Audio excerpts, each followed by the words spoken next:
So, my name is Sarah. I'm from Brazil. Right now, I'm living in Copenhagen. I'm the founder of an NGO called the Valkyrie Endeavour, where I'm focused on entrepreneurial education for women. So, all the courses are online and free, and they are in English and Portuguese right now.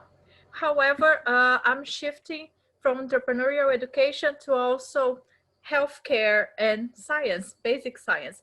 And this came from a need that I'm seeing from Brazil, and also I'm doing some NGO agreements, and I got this need that girls really need to get more science knowledge. And I decided to talk about self-hacking for better health for women, because that's going to be the first topic of one of the courses in the Valkyrie. They're going to be available in Portuguese soon. And I just want to also get your guys' input and also why I'm doing this. So if you could go down uh, on the pink slide.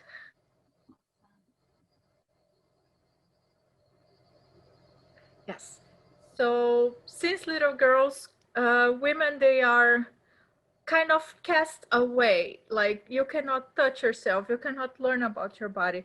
I'm from Brazil, which is a society with a huge, huge percentage of girls who suffered from body dysmorphia. So they all also they only see their flaws. They want bigger boobs, which myself I can fall into this category as well. Or they want to be super skinny. They want to be magic perfect, and in the end, they take their health down just to look better, to look like people think they should look like. Also in Brazil, we have this huge religion stigma on women's body, which means that you cannot show yourself, you cannot learn about yourself, you cannot go into deep knowledge about it because maybe it's wrong, maybe God is watching you, maybe the priests think it's wrong, maybe your society or religions think it's wrong. So in the end, girls, they're not stimulated to get this knowledge. And the problem is, if you can go down the pink on the red one.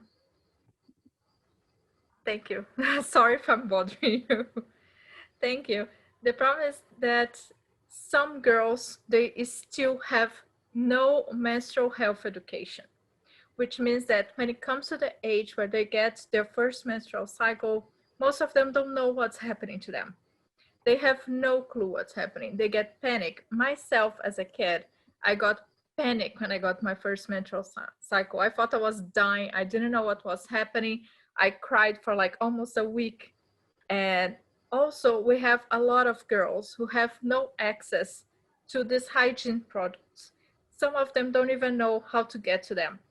And the ones that they know how to get to them, it's so expensive. And then they start doing these homemade projects or homemade towels that they put in their underwears. And it's like some of them, they still hygienic and some of them are really borderline. But these girls, they don't have the knowledge for it. They didn't learn. They were not instructed. They were not pushed to learn more about it. And there's the whole reason also why I call not biohacking, but self-hacking, because I think women, they are easily put in a box of being a woman. And sometimes not everyone fits the same box. Oh yeah, perfect. Now we're going to the purple one. Thank you.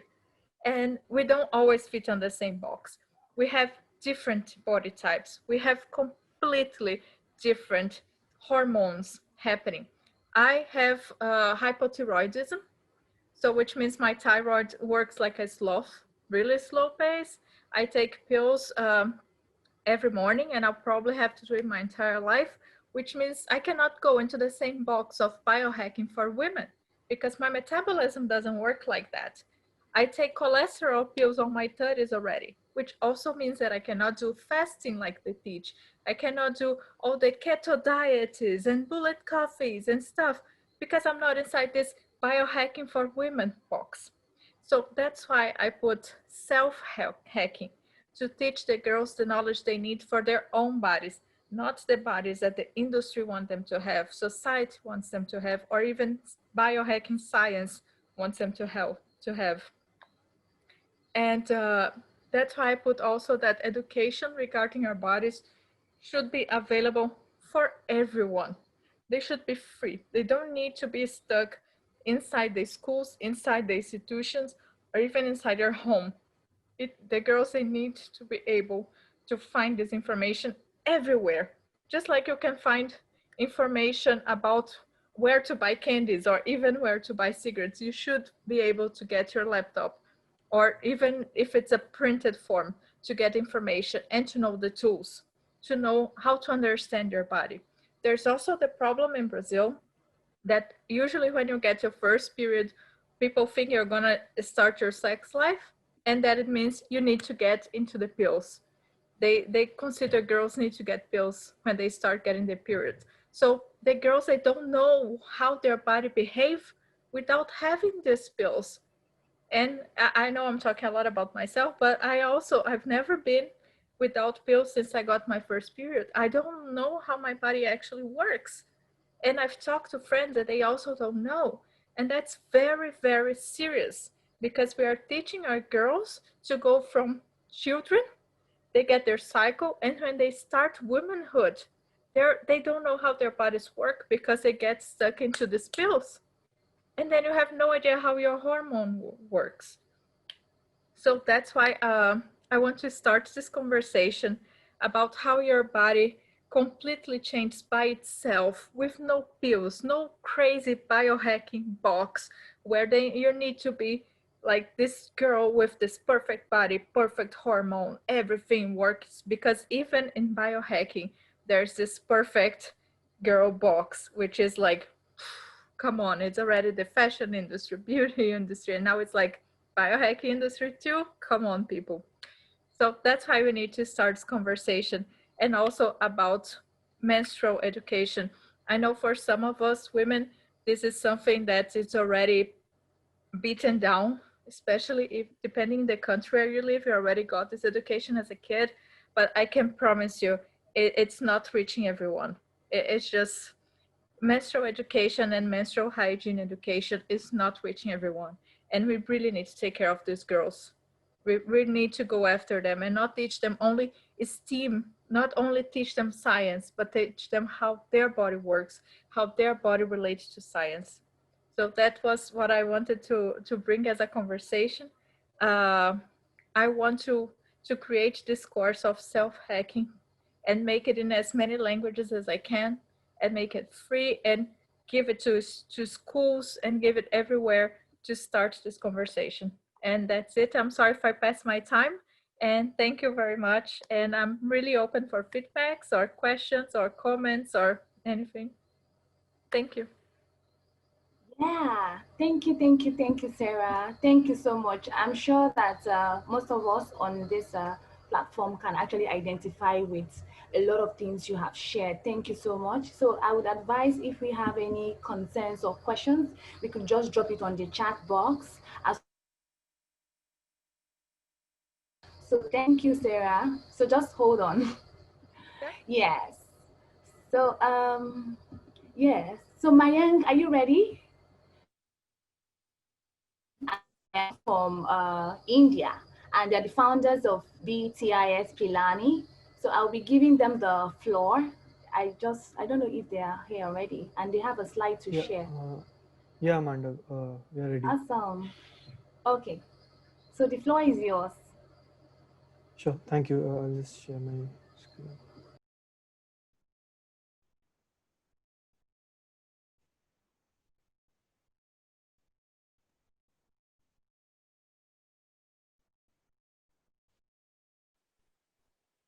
Right. Yep. Hello. Uh, am I audible? Hello. Yes, Abhay, you're audible. Yep. Yes, Great. yes, please. So yeah, a brief introduction about me would be, I'm a life science enthusiast, as all of us here in the Bio Summit, an aspiring neuroscientist, and I'm currently doing my master's in Paris. So I'm located in Paris, though I'm from India. I just flew over here during the COVID times, which was an amazing journey. And I'm a co-founder of SrishTaara, which is a newfound makerspace in which Pilani, along with Mayank and two of my other friends. So go ahead, Mayank, introduce yourself. Mm-hmm. Yeah. So, hi everyone. Like Abhay said, I'm also the co-founder of SrishTaara, which actually means creator in Sanskrit.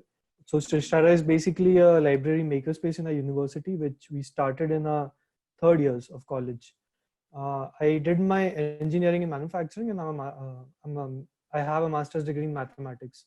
So the primary aim of this makerspace was to understand the gap that exists between formal curriculum and hands-on experience. So we wanted to bridge that gap in a university, and that was the idea with which we started this makerspace. Right. So yeah, about this topic, the changing nature of communicating science, I think throughout this Bio Summit, right, from like last 2 days, we've been full of discussions regarding this. And what we can present here is almost nothing new for this Bio Summit family. It'll only be a debrief of the whole thing that Bio Summit is, the movement is all about. And so here we talk about my next slide. So to give a brief about our own makerspace, the main reason we founded it was we discovered that students' creativity is being killed at a very basic level. When we go to professors curious about some topic, the first thing that professors mostly ask in an Indian context would be about your grades. And you're naturally judged by your academic performance. And even if that is down and you still are curious about something, that is automatically killed, because all things and all projects are taken up based upon your grade. And that is one. And the other was to find an interdisciplinary lab. I think that was lacking in our university. As in, when a student wants to do an interdisciplinary project, he needs to get permission from various departments, and each of those departments have their own administrative procedures, which by the end of getting all those permissions, the whole project timeline is destroyed. So I, like Mayank and I, with a few others, like brainstormed about this, and one of our biosummiters here, Surya Teja, he's also our alumni. So we brainstormed and got about this makerspace, co-founded this, and got a lot of tools for innovation. Mayank, do you want to go next? Yeah, sure. So like Abhay said, so there are already a lot of things that have already been said during the course of the summit, and so there's nothing new that we can add, but we can of course maybe point out some things that we feel are currently lacking in the traditional way of communicating science. So the first thing that we as undergrads felt was that the curriculum that was being taught was very theoretical, and it was quite non-experiential. And this is even more this becomes even more problematic because we were particularly engineering students, and engineering is supposed to be hands-on. And that particular aspect of it was lacking. And not just engineering, like for example, there are subjects like EVS or EED, which are environmental sciences. So when you're talking about environmental sciences, what you really need to do is get into the field, right? Environmental sciences, it should be about environment. It should not be about sitting in a room filled with students and just reading about problems. It should be about going out and actually experiencing those problems, and then to figure out what you can do with that. And so that was also one of the motives with which we started this lab. The second thing is that the curriculum, not just the curriculum, but the way that we communicate science these days is very complex. And you would see that there's this notation that the complexity is actually exponential, and it increases exponentially as you go further into the research area. And it's a well-known fact that the research frontline is being extended day by day, right? So as and when you go deeper into the research frontline, it becomes more and more complex. So, but it's not possible to start from zero. So to give you some context, if a high school student wants to read some research paper, he probably would not get it. He would have to have some basic understanding, but that basic understanding is also very difficult to get. That basic understanding is also very difficult from formal means of communication. That was also one thing that we found was lacking in the traditional ways of communication. And one of the things that is actually happening with digital media right now is that there are these lot of channels, YouTube channels that are coming up. For example, you would probably have seen Justin Atkins talk today.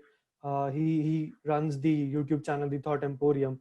There's also another great YouTube channel called 2 Minute Paper. So what these channels really try to do is they explain in very briefly, they explain what the actual research is being done, and they take you through the research papers. So what this does is this gives you an overall picture of what's happening in the academia, so that you can so that you don't have to like build upon or don't have to invest a lot of time to come up to date. The third thing is language, of course. One of the key issues is language. So in the scale of globalization is increasing a lot these days, and this is one of the topic that actually came up in the Asia Pacific regional discussion also today, that we have this huge abundance of indigenous knowledge which is present in different languages, but we don't have enough people to translate them and to proof check what is actually being said after they are being translated. So a lot of research today is still being done in English, right? And a lot of people who are not native English speakers might not understand what is being said in academia unless and until they have a very substantial qualification in that particular language. So that is another thing. And this is also one of the things that Christian said actually yesterday. And Ayurveda. So Abhay would be talking about Ayurveda. So in Indian context. So the philosophy of Ayurveda and the theory of life sciences, the Indian traditional life sciences, it's hard to communicate it in English because of the way the modern science is reductionist, and whereas the traditional life science is holistic, as in the whole concepts are very difficult to translate. That's one of the key problems that we face and the conflicts between the ancient traditional systems. I think a lot of knowledge there, and I see the scientific method, which is beautiful. So I think there's strong need to combine these two, talking about Ayurveda, yes. And Mayank, do you want to go ahead with the... I'll just finish the last point. So go ahead. Now we know that science is about experimentation, right? So if you do not have money, you cannot really experiment. So and science is about going on an adventure, and you cannot go on an adventure if your pockets are empty. So that is another thing, the high costs of resources. And I guess makerspaces and community labs fill this gap by providing expensive equipment to people, to engineers, to high school students, so that they can come in and use those resources and really understand what's going on. And AR and VR are of course forms of doing experimentation in which you do not have to invest a lot on resources since they are software based. So, and again, Jugaad innovation. So I could talk about explain the word Jugaad, Mayank. I think it'll be wonderful. Right. So Jugaad Jugaad is a Hindi word basically. What Jugaad means is what Jugaad comes down is to just solve problems randomly try, whatever like, you to have. Find a workaround. Yeah. To hack, that's a typical hacker mindset, to just make things happen, like irrespective of the way it is, right? So, but again, once it happens, it's all evidence based, and the whole of many medicinal sciences, traditional medicine sciences are evidence based, and as long as it works, it's still fine. The scientific modern method is still not able to figure how it works because of the lack of language, and maybe science as a whole, modern science has to improve, I feel, because evidence is still there. Yep, go ahead. Yeah. So these are some of the problems that we face using traditional ways of learning, and so how do makerspaces come in here? So I just start to connect these problems with the makerspace because that is what we've been working on majorly. So makerspaces provide a lot of resources. At SrishTaara, we have a certain number of resources. That is electronics, 3D printing, high performance computing, and we have a digital studio, and we have an incubation center also. And just through the sheer experience of BioSummit, I think we are going to work on converting this into a bio-making space as well, which will take up once COVID gets over. Yeah, and then by the BioSummit, of course. Yeah. And then there are workshops, hands-on workshops. As you can see in the image, one of our team members is actually trying to explain to students what 3D printing is about, and he actually has a 3D printing in front of him. It's not like a formal lecture setting wherein you show images or PowerPoint slides and you probably show a video about how it works. Students were allowed to actually model model and use that 3D printer to bring out anything that they wanted to. So the concept, I guess the primary idea that comes out is about freedom, and that you can come in and try out anything. You can explore and learn with your friends, and you do not have to have any plans. You can just, you don't need to have plans, because I don't think a lot of undergrad students have plans. Right? Yeah, I think curiosity, right? Right. So these are again the points that I've already said: bridging the gap Right. between formal curriculum and hands-on experiences, democratizing STEAM by making resources accessible. And one of the points that is that is quite major here is going from a thinker-based ecosystem to a tinkerer-based ecosystem. The communication is all about action. Communication has to be followed by action. That is the only way it makes any sense, right? So once you've communicated the ideas properly, what do you do then? Then you have to have some resources to actually action upon them, right? So that was the idea behind it, and that is Right. how community labs help, I guess. Mm-hmm. Yeah. Going to talk about the bridging the gap between researchers and the public, right? Whatever I've noticed already is about the transformation of the usage of digital and social media. For example, frugal science and open science, of course, we have had the privilege to have Professor Manu Prakash here. And I still remember his statements like, who is the owner of the science we do, right? The community itself. And whenever we look back at all the ancient traditional knowledge, it's always been with the community. And the concept of open science is something to be humbly like agreed and embraced upon. So yeah, Manu Prakash is so active even on social media through his lab's Twitter, and even Davidson Kong. I think how we bring in various podcasts related to science onto social media where the public can listen to, right, in their own language without it being too scientific, restricted to the research papers. And with neuroscience and mental health care, I've been specifically following Professor Andrew Huberman at Stanford. So he's doing an amazing job in explaining the brain and about how you can understand and hack the whole psychology of it to the public. He's currently doing 100 days of neuroscience to explain 15 seconds every day about neuroscience from basics to the very advanced level.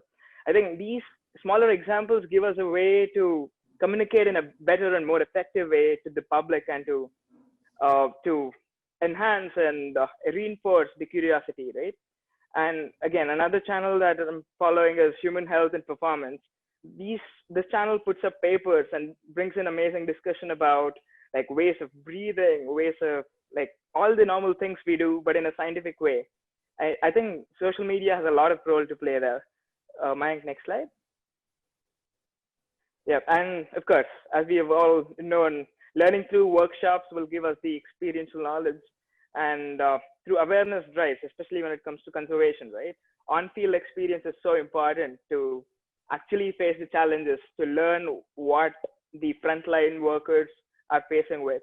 And that should provide the motivation to innovate.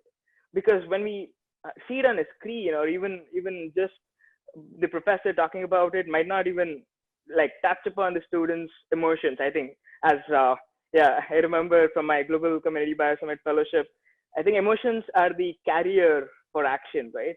I think we all need to touch upon our hearts through brains, of course.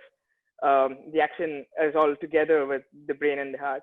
And about gamification VR, I think it's important with the modern makerspaces to computationally simulate what is not easily visible, so we can have every like how smaller human actions lead to huge consequences.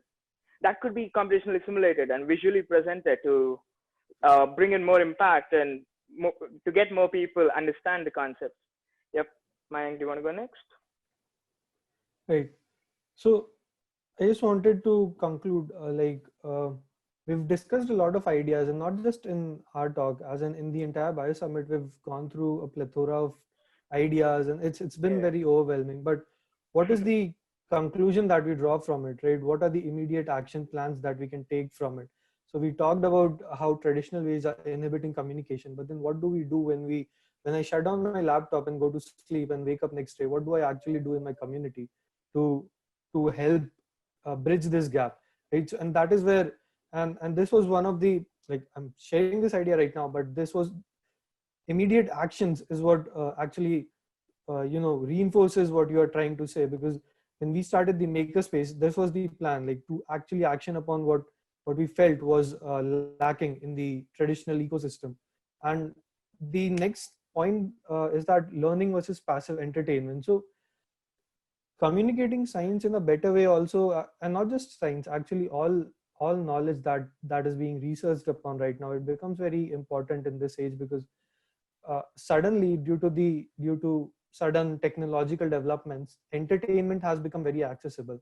Not just entertainment, cheap passive entertainment, so to say, because I feel like learning, knowledge and entertainment are always in this sort of flux, wherein both of them are vying for an individual's attention.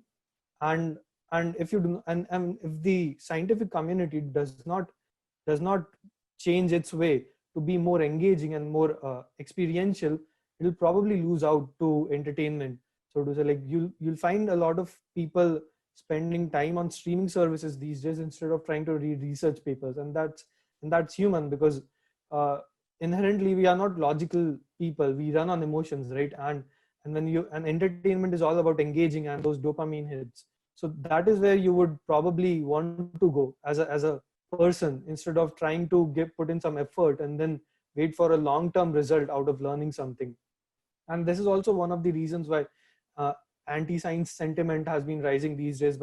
And we see this in examples where people say that climate change is a hoax, or with the flat earth society, that they suddenly there's this sentiment that whatever science has been saying or whatever we've proved is not valid, is invalid. And how did this come about? Where did we actually go wrong? Because if we and I think one of the major reasons why this happened was because the scientific community itself closed its doors to people, and it started becoming so enclosed in its own world, in the sense that the language became very complicated to be understood by a layman who does not already have a incredible background in the basics, right? And that is how anti-science sentiment comes up. And I guess this is where, and I guess again, for biodiversity conservation, we again had a panel about how makerspaces could be used for biodiversity, for creating awareness about biodiversity. And that is also a major issue, because not everyone understands how their small actions affects the nature in much larger ways. So when you have a community lab wherein a lot of people are coming together and connecting with researchers who have actual logical explanations, who probably spent years researching into this area, and then you connect them with people and they try to make them understand in their own language what is happening, and they show them actually what consequences their actions are bringing about, then that probably would have more effect than a research paper, or than probably just publishing it. And so I would like to just end it with one very good point that Thelma brought up in the guardianship of ecosystems panel, is that if we want people to do something, we have to try to make it the easier choice. So if we want to make people be more interested in science, and we have to make it easier for them to actually get into science, and we have to make that link of communication more understandable in terms of different groups of people coming together, so that they have a shared sense of purpose and a shared way of communicating that knowledge. So I guess that would be from our side. Abhay, do you have Yep. anything to? I'll let the audience speak. We are open to questions, so I'd be happy to discuss more. Awesome. Thank you so much, Mayank and Abe. I really loved your session. So I'll be handing it over to the audience. Please, if you have any questions or concerns, please use the reaction button and we would unmute you to share your questions.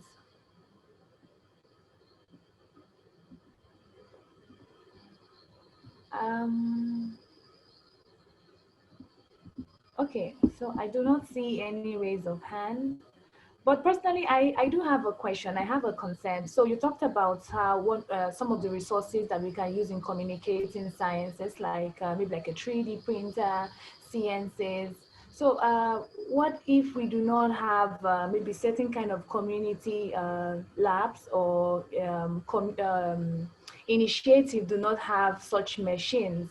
So what's your take on using certain kind of disposable or recyclable materials, just to create, especially for young students in secondary schools? Abhay, do you want to take that?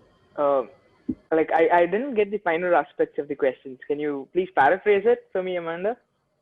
Okay, no, you mentioned about certain kind of resources that you can use to, Right. bring science to life and, to be well understood, like 3D printers and all, Correct. etc. Correct. So what if there is like a community initiative that do not have certain kind of machines like Correct. that, Correct. that can, amplify or help young students, especially in maybe marginalized communities? What are the alternatives that community initiatives can, used to Right. translate or So communicate science? correct.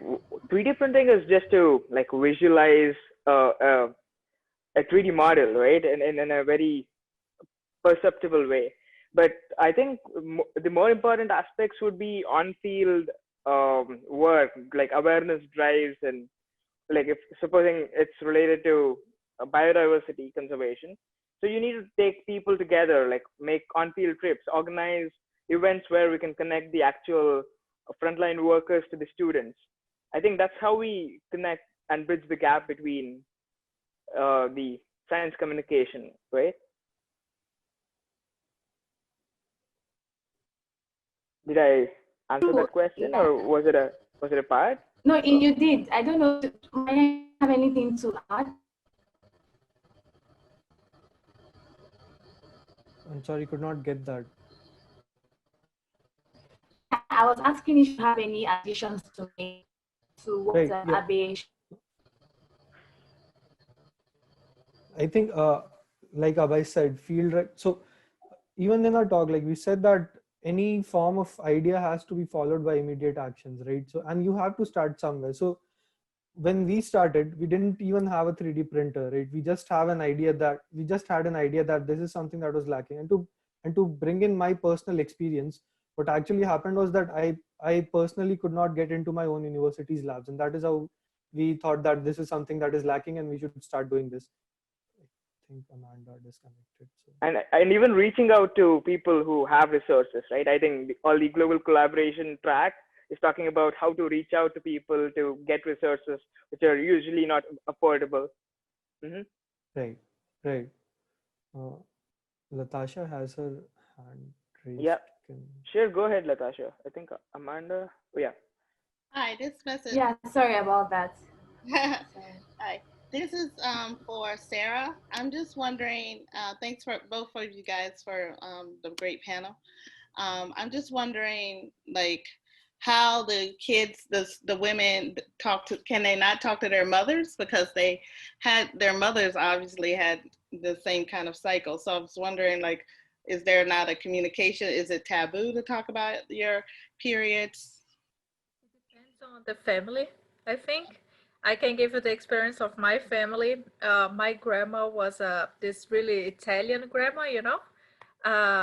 So with her, there was no talk, no talk at all. She, after old, I talked to her and she told me that her mother never talked to her and she had to discover things on her own. So she let my mom discover her things on her own and she thought that I would discover the things on my own. So in my family, at least, that was not a topic. So I don't know, most of the families, I don't know if it's a taboo or something. I talked to friends of mine and they also told that there was not a lot of talks. Most of what would happen is that when they reach around 9 to around 12, the moms would be like, oh, now you're going to get your period and it's blood and let me know when it comes so I can take you to a gynecologist and dot.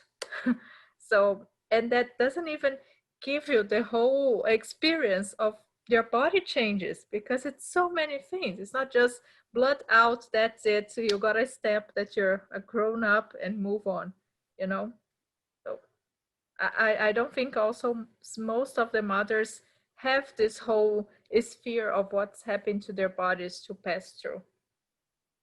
I don't know if I answer. Yeah, okay.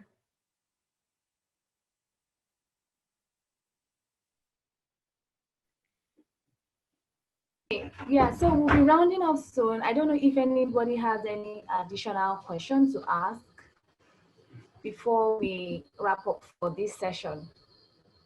Can I unmute myself and ask a question? Awesome. Yes, please.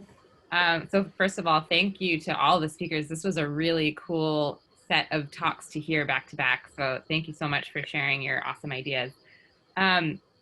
This might work as a question for both of you, all three of you, but I wonder if we could hear about how your ideas are received, I guess, among different, you could say audiences or generations, because what I'm hearing, I think, is that a lot of people that you interface with, like, for example, in the context of the Makerspace, I would bet a lot of college students would be really excited about this, and I wonder how the professors react. And in the case of Sarah's work, I know a number of girls who would love to hear more about how their bodies work, and I wonder if you have any pushback from families or even, you know, mothers or fathers, or medical institutes that feel like that shouldn't be discussed in the way that you're proposing. Sarah, do you want to go ahead first? Sure. Yeah, In my case, what I think it's funny is that most of the people that I try to share this idea, most of them are supportive. But what made me a little bit sad is that some of the younger girls that I try to give this approach, they're like, oh, so it's hacks to make my hair more beautiful, my hair grow longer. Will I get better skin? Or I'm gonna lose weight easier now. And I'm like, no, that's not what we're talking about. We're not talking about that.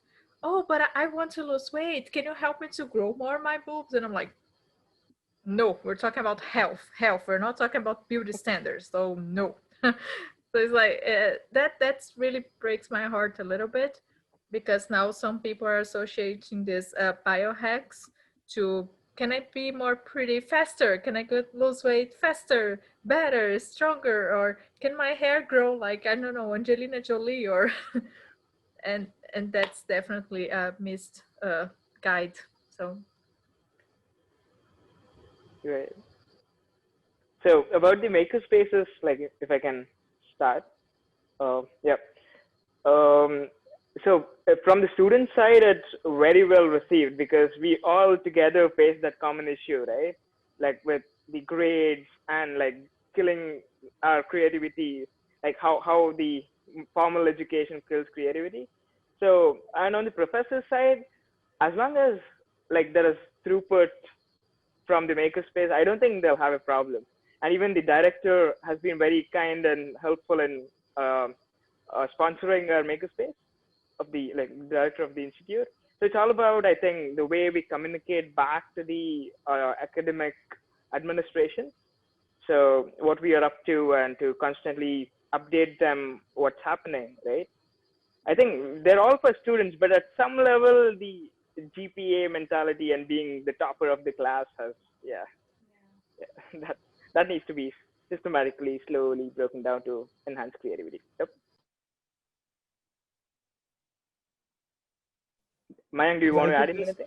if I could just add one point to Yep. that, Go ahead. I think Amanda, we also discussed this in our panel in LNE, that although it's very well received by the students, but sometimes it so happens that they are unable to make time for actually getting involved into maker activities, because because they're so involved in their formal curriculum that it's hard for them to see what gains they are going to be getting if they get involved into this thing, which is not really a part of the curriculum, but it really helps them understand what science is all about. So yeah, I guess that is how it's generally being received by students at the moment, and we are working towards changing that perception, and we are trying to get more students engaged into that. Yeah, hope that answers your question. Awesome. Please, can we give them a clap or like snaps? Thank you so much, Abhay, Mayank, Sarah. We really enjoyed your session. We really do appreciate everything. We're right on time. And yeah, so thank you everyone for being part of the event. Please, if you would like to have like continuous conversation with them, you can just chat them up on Slack channel. I know that they're on Slack, so they'll really be happy to respond and to communicate more. So Yeah, and that's then all for this one second, session. like I specifically need to thank Mayank for being awake, right? I think it's 2:45 a.m. right Yeah. now. What is it, Mayank? Got a 3? Wow. 2:45, yeah.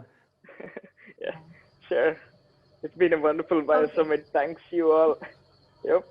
Thank you, thank you. Yeah, so we are going on a break. Then we have like the fourth session, and we'll be rounding off. So thank you, everyone.